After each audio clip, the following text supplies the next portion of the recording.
Alright, so I'm going to try to do some defining of terms. You mentioned conceptual art, and that it's like it's planned out beforehand. It's based on conveying an idea or a message, and it's really not.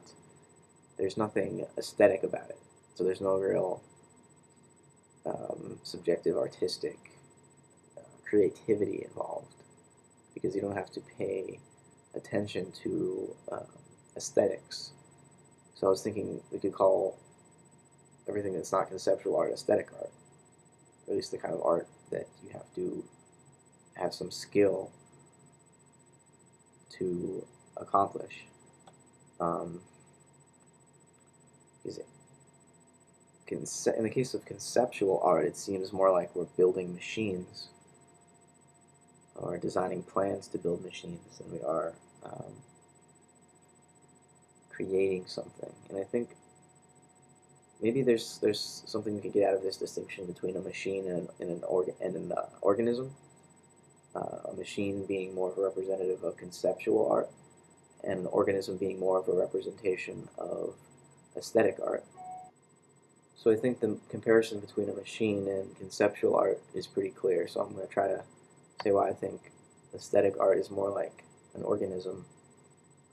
Organisms create themselves, and they evolve, and they aren't held back or determined by any rigid laws or rules. There's no step-by-step linear process to build an organism, because you don't build an organism, you grow an organism, and it has more of a holistic uh, unity and harmony to it. Um, and it's alive, which sort of lends itself to this idea that art requires some kind of experiential aspect in order to be fully appreciated. I mean, obviously we all agree on that. I don't know if I want to make it stronger.